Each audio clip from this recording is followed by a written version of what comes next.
Putin is not Russia. Russia is a huge country with many people in it, with lots of young people who believe in other values and who want things to change in our country. But seriously speaking, this trip is actually has a very symbolic meaning to me. By this visit, I sent a message to the Kremlin, first of all, and to all Russians. Sorry, not for you first, but to Russian auditory. My message is that a responsible president should not be pushing relations with a world power towards a deadlock. He should not be afraid to speak openly about problems and threats. Finally, he should not tell lies to his citizens, even if he's a former intelligence agent.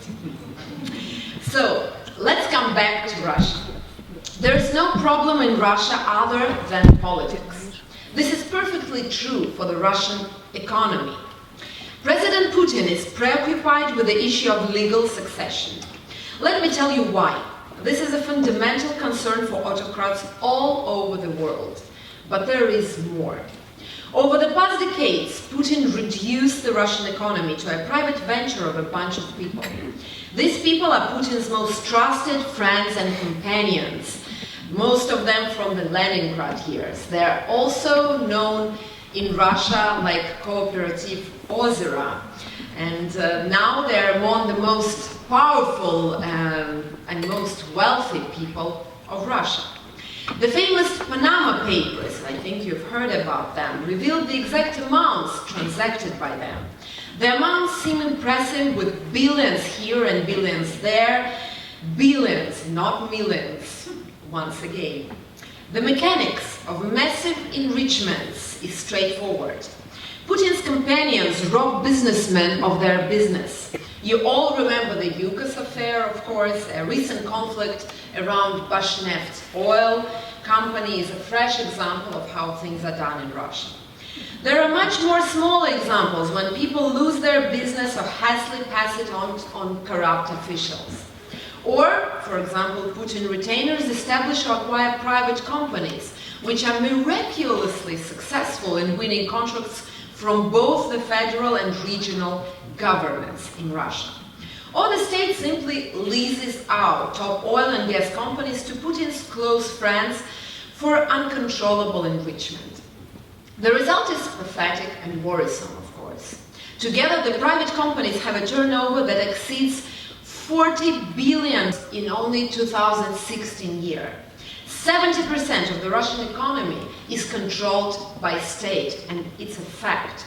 The contribution of share of small and medium-sized enterprises to the GDP is stuck at 20%. A recent estimate by the Organized Crime and Corruption Reporting Project estimated the combined wealth of Putin's inner circle at $24 billion. Just think about it. That's why when we talk economy in Russia, we always mean politics. Now I would like to speak to you about economic reforms that are vital for Russia's future as a democracy. The link between a prosperous economy and democratic governance seems to be evident. Experts argue that the richer the nation, the more likely it evolves as democracy. With GDP reaching $20,000 per capita, a country would almost certainly become a democracy, they say. Well, this is not true for Russia, unfortunately. My country attained the level in 2008, and after a short rollback from 2011 year and onwards. Yet there is no more democracy in Russia now than when my father was first elected mayor of St. Petersburg in the 90s years of Russia. Conversely, there is much less democracy in Russia today. My country is drifting towards a strict authoritarian rule. There is nothing new about the fact that economic growth has not brought democracy in Russia. There are 3 reasons to that. Number 1, we are what we repeatedly do. Oil money rained upon oligarchs and bureaucrats, but it also flew in the pockets of ordinary Russians over the last decade. We didn't earn that money. and this is important, through hard work. We need to learn to respect the dignity of work. Just imagine, the Russia's oil and gas exports enriched the country by $2.6 trillion in 13 years. That's a huge amount. But domestic investment remains steady at 18–20% of GDP a year, a sharp contrast to 31–34% in late Soviet years. What did the country do with the additional 20–25% of GDP, would you ask? What did the country, how did they manage to send this money to something important in Russia? This money went to consumption. Both the petrodollars and the underinvestment made Russian people more affluent, but they compromised the logic of economic growth. Russians naively attributed economic growth to the economic policy of the government, which is totally wrong. Number 2, private property. Economy will never thrive if there are no full and immune property rights. In Russia, private property remains unprotected. There are but few people who benefited from the privatization of the 90s. So when the state regained its control over economy, the people cheered the restoration of order. The government easily re-established its ownership of larger energy companies. It consolidated whole industries within state-owned companies. Private entrepreneurs are constantly being attacked on multiple fronts, as the federal government and state-owned companies and their managers claim businesses, land, and money from them. It seems we're almost back to the old days of the Soviet Union. Number 3, corruption, and it's also number 1 and 2 and all the other numbers. We cannot afford to be politically correct anymore about this issue. Russia is a paradise for corrupt officials. The American government has made it clear in the Kremlin report, any politician in the Kremlin or businessman who is close to it is seen as not clean. When Russia resumed growth in the 2000 year, business people lined up to bribe officials to get their deals done. I find it a strange kind of generosity that ruins public service, damages statehood, and destroys trust. I've joined the political arena so that the bureaucrats can no longer siphon off public funds and steal taxpayers' money. If you want to grasp why economic distortions increased over the last year, just look into the Russians' history. Unlike the United States of America, Russia has always been a paternalistic society. The Russians pay a higher price for it. The interests of the state are considered more important than individual rights, and it always was like that. That is why the state infringes upon human rights. Russia is a great country, but it's especially great in mobilizing its resources, whether to defeat aggressors or to modernize its economy, to catch up. The capacities of Russia are phenomenal. In 1917, the great number of Russians were illiterate, and just think about this. In 1961, Russia, sent a man to space. What a huge difference. Its industries almost collapsed in the 90s year, and now Russia is largely digitalized already. We need just a small correction of this economical mess we're having now in Russia, to put the individuals first ahead of the state. This is what is needed. When a country does not protect private property, its state is a step away from intruding into private lives of its citizens. The Russian government today increases its welfare spending because it's afraid of independent people and accomplished people who can support themselves and claim freedom. Market economy and competition set people free. We are enterprising people of the many skills, and we can survive and prosper without state support. My message to Kremlin is very simple. Leave us alone to do our jobs and just do yours. The Russian government has increased federal spending too, yet we have little to show for it. Russia's economy is highly inefficient. Our bridges, roads, and airports are few and many times more expensive than the most advanced constructions in the world. At the same time, entrepreneurs are excessively taxed, and still 20 million Russians live below poverty line. To sum up, I have a different vision for the Russian economy. I'm first of all a believer. I believe that a liberal, competitive economy can deliver new wealth to my nation, to Russians. We are able to create a new economy based on new technologies where property will be protected by the state. I will be plain and honest with you. Without overhauling the Russian economy, prospects for democracy in Russia are very thin. I know that today in this big hall, there are a lot of Russians in this room. I think I'm right, and I've heard a lot of Russian voices and people who speak Russian. And actually I want to address to you now. As a presidential candidate, I want to tell you that I'm very proud of you and of all of your accomplishments here. I know that there are a lot of accomplishments here, but also I'm very sad that Russia lost you, because this is a huge loss. And this loss is felt actually everywhere now in Russia, in all kinds of businesses, in science, in hospitals, in government. Everywhere we can feel this loss of people, of talented people, of passionate people, of people who love to work, who come here because they don't have good situation to work in for Russia. I hope that with a change of leadership in Russia, you all will realize that your help is so invaluable and that we need it so much in transforming our great country so that you could come back. So I hope this day would come and many people, many Russian people, would find it suitable and comfortable for them to come back to Russia to build and transform this new democratic country. Thank you very much. And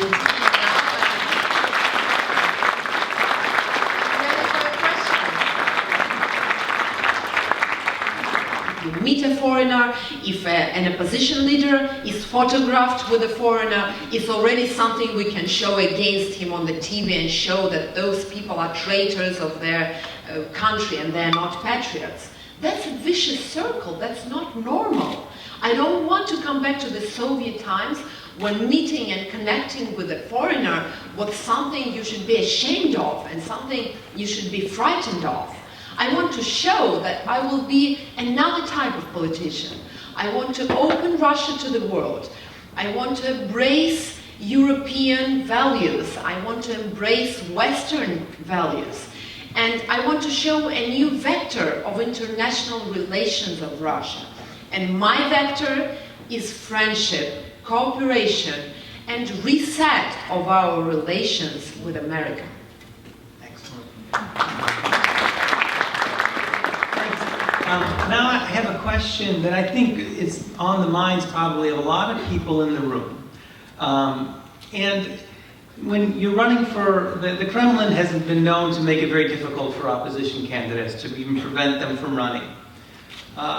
You are running, and you face a problem of credibility, in that even when you criticize the Kremlin, even when you go to Chechnya to protest against human rights abuses there, skeptical people see that and say, oh, well, of course, this is all, she's just a technical candidate. She's there to distract people away from Navalny, distract away from other candidates, just to raise turnout because we're very concerned about the low turnout in this election.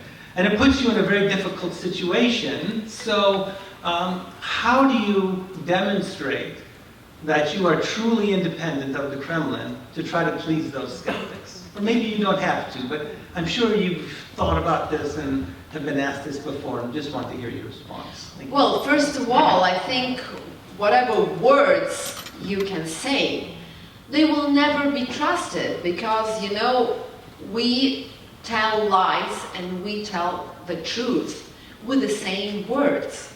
So the only thing you can change the attitude and win this credibility of people is what you do. You know, in Russia we have a joke, because there's so much conspiracy in Russia about everything, because we really live in such a authoritarian circumstances, authoritarian regime, and there's always, you know, this is a field for many conspiracy theories. So there is a joke that we are all, meaning Russians, are a Kremlin project, because this is said about anyone, you know. If you do anything, you will be called Kremlin's project anyway.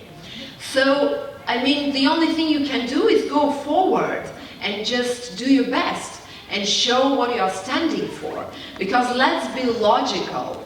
It's an absurd thing calling me, you know, a Muppet of Putin or a Kremlin project. But even if it were true, then I'm a good project, not a bad project, if I'm criticizing Putin all the time and doing it really harsh with no censorship and without, you know, saying something where there is a line where I cannot say something. So, now, not joking, but telling, you know, real things, I think that most important is to show the result, is to show that opposition in Russia is strong and that we can show some results on those elections. That's the only thing we can do right now. There is no other way. And that's actually why I'm here. And of course, without the permission of Kremlin, you cannot be shown on Russian TV, which is governmental. You cannot be accepted to election, because even though I gather those signatures myself, they can always think of something why they don't accept them. What are you expecting to happen, and what are you looking for? For example, are there some number in terms of turnout or vote share for Putin that you would think would be a signal of his strength or his weakness? Or if there's a lot of falsification, would that be also a sign of, you know, potential weakness? And what are you expecting for your own result? What will you be happy with if you say, I beat Irina Hakamada, who got 4% in 2004, and I have the most votes ever for a woman. I'm just interested in what you're looking for in these elections coming up, and what do you think will be important lessons that we might be able to draw from that? Look, I think those elections cannot be important, nor for me, nor for anyone else, because it's not, for me, a real election. So, you know, any talk of some percentage is absurd, because you should all understand it's totally untransparent system. We don't know how they count those percentage. Even if we put all the vigilance on the places where people put ballots in, we don't know the whole process. I mean, we don't know what happens later on. All the people are connected to Putin. It's a strong hierarchy which goes to one man. So, I mean, like, how can we decide? Maybe it's just three of them, Ella Pamfilova, Kirienko, and someone else, or Putin himself, sitting together in a room thinking, okay, how much you will think I should win on those elections? 72% or 75? No, 75 is too much. Let's do 72. Okay. So we don't know. Maybe it's like this. We have no ability actually to change. It's not a transparent system at all. So, in this respect, the result is not important for me. They can really, you know, we cannot control all the process. What we can control is to make, you know, this thing moving. We can show that there are many people who disagree. And another thing we can do on those elections, and that's a rare chance, and that's why actually I went on them, is a chance of telling things on federal TV during debates, during the time that by constitution they are obliged to give to you. And they cannot change it right now. It will look ridiculous if all the other candidates get their time and just one they don't let them do it. So this is a chance just to speak to a huge country. So for me, presidential elections is the beginning. And then the real goal is not the percentage, which we don't know which would be on those elections. It's the creating of a party, of some movement that can go to parliament to really try to change things, because we already saw it on elections of municipals, deputies in Moscow, that people are not voting for United Russia's party candidates. They hate this party, actually, and this all the polls showed, you know, and all the results showed. So this is my goal, to create a movement, to unite people, to show that there is a coalition in oppositional movement, and to go on. So this is what I am up to. Great. You've talked about, after the elections, running for the Duma. Yes, Parliament. Russian Parliament. Can you talk a little bit about what you think that would look like? Would this be your own party? Would you join an established party? We all know that the Russian opposition historically has not been very unified. And splits within, that's the mjaka stazna, I know, yeah. So how do you think in the future the Russian opposition can unify more successfully than they've done in the past? Well, that's a good question, because you know, being Democrats, it's always more complicated than with dictators. There you don't have any problems. There is one person who tells others what to do. With people of democratic views, it's always different. Each one has his own platform, his way of changes in Russia. We always speak with each other, we do not agree, and you know, each has his own way. So this is what actually goes on now and goes on every elections. The only way to change it is to build something big and strong, so that others won't have other alternative than just to be part of that. For this reason, you have first to grow stronger than all others, much evidently. So that's actually the purpose of this movement, which I'm thinking of. I hope it will be created on the platform of Citizens Initiative Party, from which I'm going to those elections. It's a party with whom I already have a preliminary agreement to do this after elections. We're already discussing the format of how it is possible. But this is a good platform to begin with, and it's a party with views we share together about democracy, about liberal values. Andrei Nechayev is also a respected person, a famous economist in Russia. So this is the kind of the party that in future can work out as a big movement. Can you talk a little bit about your relationship with Mr. Navalny? I know this question was going to be asked, so I might as well ask it. I saw the interview that you did with him on TV Rain. It was great. It was both parties defending their positions quite well.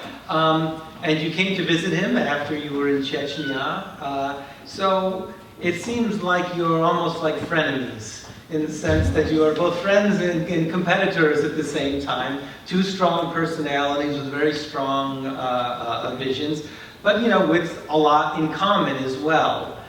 Could you talk about how that relationship might evolve, or what the relationship is like now? Well, Alexei Navalny, you were right, for many years we were together, and on those first opposition meetings we were together, on those demonstrations. But sometimes it happens like this in Russia and in other countries too, that your views on some particular subjects, they're not the same. And you know, maybe I would say something, how to say, sexist in a way, but with men it's always like this in Russia. They always want to be the head of everything, and they don't want any compromise taking this territory.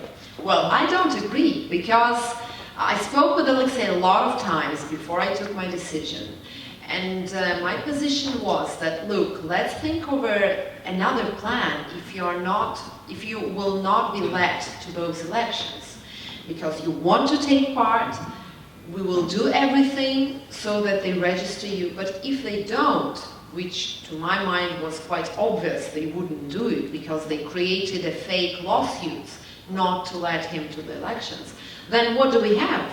We cannot just, do nothing and sit at home if they don't let you. If we're a team, like in football, if one player, even if he's the strongest one, if he's taken off the field or there is a trauma, the play must go on. There should be another person going and doing this. Because mathematically, and Navalny knows this for sure, mathematically, once again, boycott is a bad idea. I explained it thousands of times, I wrote many articles about them, and not only me. Mr. Hodorkovsky, with whom I share those opinions, and we are always, now talking, and I'm very grateful to him for his support, and with many other leaders of opposition and many other experts, they all agree that in a country without a minimal turnout on the elections, there's no sense of boycotting them. Because you should understand, if 10 people will come to the elections, only 10, Putin will still be legitimately chosen as a president. But then it will be 100% for Putin. If 3 people out of this 10 will come against, that will give much lesser votes for Putin. So this is the goal. And actually Alexei Navalny always shared this point of view. If you see any videos with him before those elections, it was always the position, which is actually a rational position, go and vote against Putin for any candidate. Go and vote against United Russia Party for any party, but not United Russia. And that was like, now I think about my little baby left at home. So do it, just go and vote for anyone, but not him. This will lessen their votes, and them giving them a symbol that we do not agree. But now look what's happened. When he is not let, he says no, now everyone stays at home. That's not fair. It's like we're not even fighting now for winning. Nor of us could win, nor me, nor Alexei Navalny. So why count chickens before they hatch? Thank you. I mean, none of us, Putin always wins on Russian elections, It's like in Russia we always say there are 3 things we cannot choose. We cannot choose our parents, we cannot choose our gender, and we cannot choose a president. So, why argue about that now when we are both, not gonna win anyway, even if he would be there? So, okay, he held his position strong. You can't transfer the votes, nor to me, nor to anyone else. We had different options. That was not only my candidature that I was talking with him about. Okay. But anyway, we should go on, because staying at home is a bad position. It will only give Putin more votes.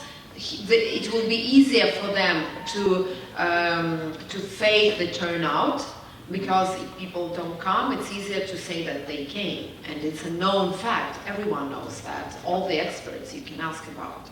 So that's how we divide it for a time. But I hope after the elections, when the situation will become smoother and we will be able to talk again, and maybe then we will be together at this party building, which is important for opposition. I'm glad you asked about, you mentioned the next period, because according to the Constitution, this is likely to be President Putin's last term.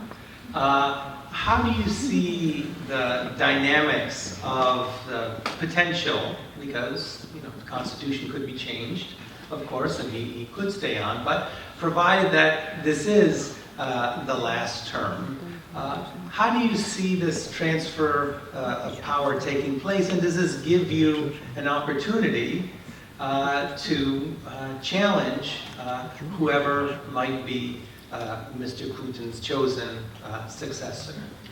Well, that depends on whom he chooses. That actually makes a difference. Mm-hmm. And yes, we should be realists about this. I mean, we want Putin to leave, but he doesn't. So we have to be realistic about the things we can do next.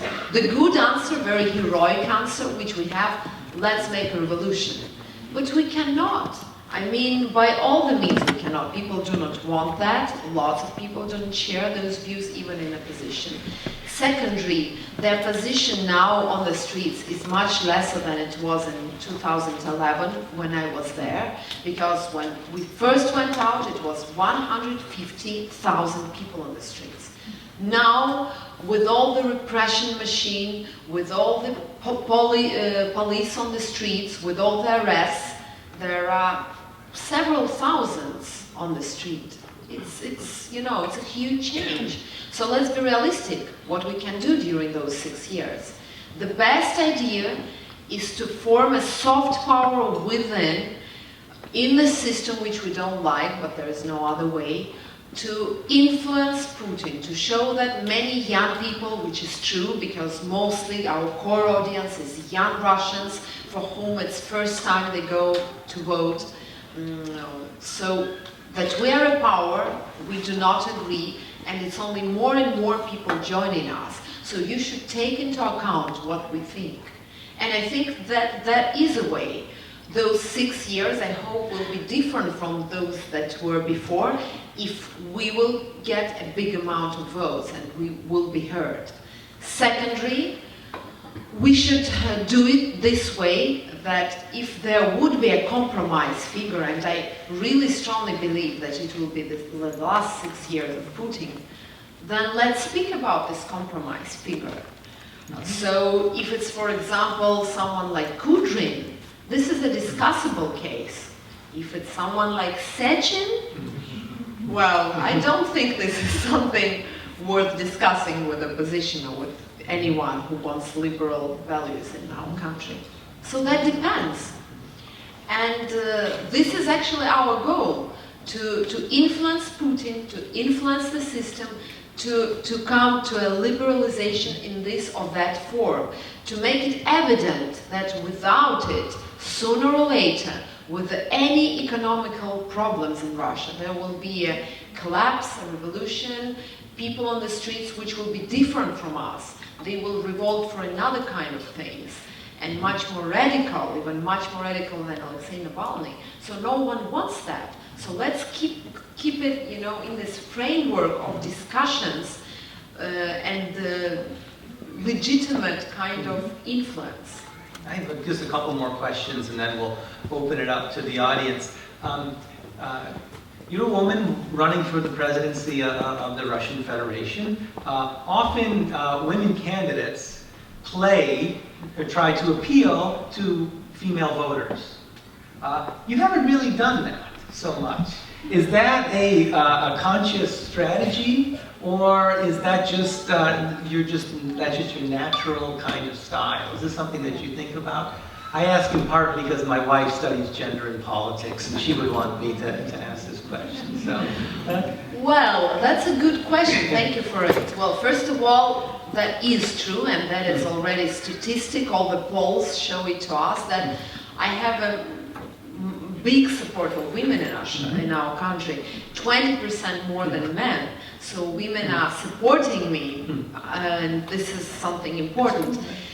But you know, for me, I don't know if I will say it the right way in English, but for me it always was a bit, you know, humiliating if you choose a person because of his gender or his, you know, color of the skin or his nationality, and not for what he does or how he thinks. So yes, I'm a woman, I'm proud of that, and I think there are many problems with feminist movement in Russia. And there are many problems to solve for women in Russia because the violence that women face in their homes is huge. And the salaries they get are 30% less than men. And the problem that men in our country tell it openly, they even don't disguise it like here, that they more likely to hire a man than a woman. They just tell it like this. Thanks. The last question I have is, this is your first time running for office on, well, yes. on the national I'm stage. 36. It's actually the first time I could do That's that. right, that's right. And you know, what has surprised you? I mean, what were your expectations when you started to run? And what has been the things that really you just didn't expect at all? What has been the shocking things? What have you learned? Well, first thing that, I won't say banalities, but that's how it is, that as soon as you start, you know, this competition, there are no more friends or enemies like before it was. It's only people, they share someone else's values or not, they will fight you. Even if they agree with you, they will fight you because it's competition. So, you know, there are no more friends in this kind of deal. And that's, you know, that's a big thing, because many of people whom I respect very much, and I know they like me, and we meet for coffee, we have good friendships for so many years, but if they have some links with another people from opposition, they will still be attacking you on their public opinions, whatever you do. The best thing you do, they attack you. The worst thing you do, they attack you. And it has nothing to do with what you really do, actually. Those elections would pass with me or without me, and the only thing I can really change is to put in the spotlight the problems we have in Russia. And I'm really proud that I'm the only person in the Russian Federation now, a public person, a political public person, who says openly that Crimea is Ukrainian by law. I mean, no one says that in Russia. It's a shock to hear something like this. It's a shock to hear that we should take Lenin away from the Red Square. It's a shock for many people. You know, it's a shock to hear that I think that Stalin should be called a killer and not be discussed as an effective manager in Russia. It's a shock to hear about political prisoners and the name of real corruptioners, which I do in any federal television when I have time slot there. So I think it's much more important to talk to people through this opportunity than just to lose this opportunity in order to do what? In order again to sit at home? What will it change like this? Being a politologist, I studied international relations and I got a magister degree in politology. I can give you a number of examples of the overturning elections, so-called, when everyone awaited one result and then suddenly appeared another result of the elections. Pinochet referendum is a good example of overturning elections. But I cannot name you a single example when people stayed at home and they changed something. Well, maybe Trump elections are a good example of that. That's not actually, we're not sure if those changes are to better, so let's see. I have to say that this, as a political scientist, this warms my heart to hear her talking about these electoral dynamics, and in your presentation as well, talking about the resource curse and all the things. Yeah, but I want to make official statement. Although I'm Russia in America now, by saying this about Trump, I'm not meddling into American elections. Hello, my name is Dina. I'm a freelancer. So I couldn't call myself as a huge fan of you, but I really like your personality. And there's lots of things to learn from you, because you're a successful woman, you're beautiful, you're a great journalist. I love your interviews with lots of politicians. And also you ran the fashion magazine, and you're playing at the theater. So you're really interested in a public figure. So my question is, don't you think that you can stuck, if you go to that politician games, you can stuck and at that Russian politician swamp and a little drone, and we will lose you as a Ksenia Sobchak. Yes, this can happen, and of course I'm afraid of that, but you know, there is a point when you want to make something not for yourself, but you know, for some higher purpose. So that was a hard choice for me, and actually not all of my friends supported it because of this, what you're talking about. This is actually a very right question. Because maybe nothing will work out. Maybe I'll only get this all the way critics, even from my liberal friends, and I won't be able to make what I'm dreaming about. This is possible. In Russia, it's more possible than in any other country. The chances of winning what I want, not winning the elections, but winning what I want, are much smaller than losing everything I have. But there's always a point when you think, okay, I already have a lot of money, I have businesses built by myself, I'm a self-made person who can now, just stay at home with my family, think about next time going to Maldives and wear, good expensive clothes. But there is a way a Maslow pyramid works. You all know what I'm talking about. First you get it for yourself, then you want to get it for someone else. You want to live for a purpose. And when I came in here in Columbia University, a very touching moment was that a person who was receiving me here gave me a letter. And he said, this was my first article about your father. When I was much younger than now, sorry for saying this, but my first article was about your father, firstly elected mayor of St. Petersburg. And my father passed away many years ago. But you cannot imagine how many people, even during this visit, I see who remember his books, give me those letters, show me photos with him. People here in America still remember how he lectured someone, how he gave a photo, how he talked about Russia 20 or 30 years ago. And that's why he's with us now. He lives for me, he lives for the people he met.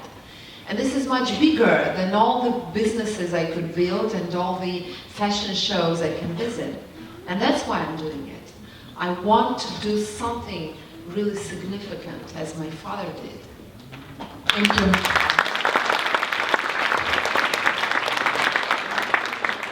Terrific answer, and thanks for plugging my article.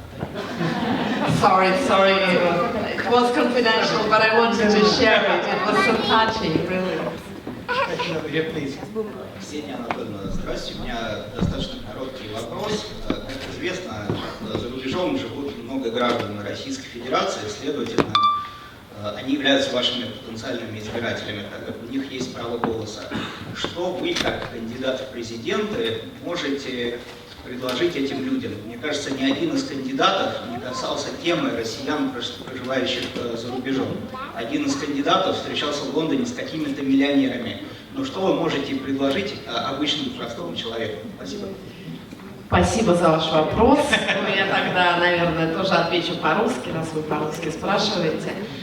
Я, как уже сказала в своей речи, создам максимально комфортные условия для того, чтобы вы как минимум посещали Россию с удовольствием спустя много-много лет. Я знаю, что многие люди по-прежнему не ездят даже с визитами туда из Америки, потому что им кажется некомфортным нахождение в этой стране.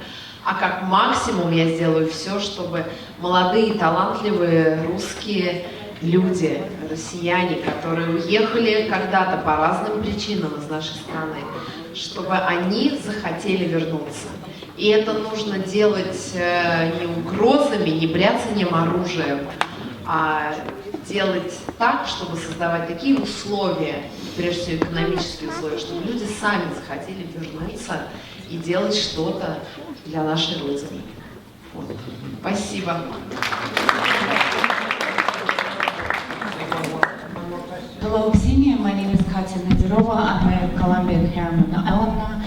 First of all, I would like to congratulate you on being registered as an official presidential candidate today. It's very exciting. And secondly, well, let's just fantasize a little bit. Let's say you won the elections and you were in the Kremlin. So what would be your first action? What would be your first decree? What would you do out of all those 123 things you said are in your program. Thank you very much. Well, all the things are important, but as I've already said, I won't be original here because this is one of the cornerstones of my program. First of all the political prisoners should be let out of prison. You should understand that Russia is still a country with no rule of law, where any person can be put to prison just for his views. And that is regularly what is done. So first thing that should be ever done, those people should be free. And this is the most important thing.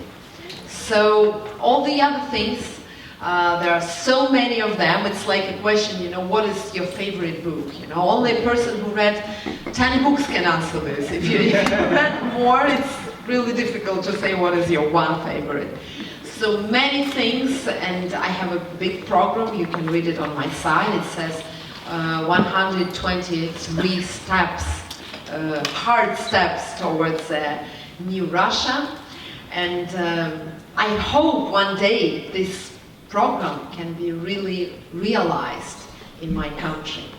So today I thank you all for the feel I have from you, from the support of many of you I feel, for the good words I've heard here, for even the presents I bring from America. I'm like, Yakubovich in a famous show, Yes, I'm coming home with presents. Thank you for your attention, and I hope that I convinced at least some of you that what I do is, first of all, not hopeless, and secondly, as my favorite hero, Jack Nicholson, in one of my favorite movies said, at least I've tried. So at least I would try to change something.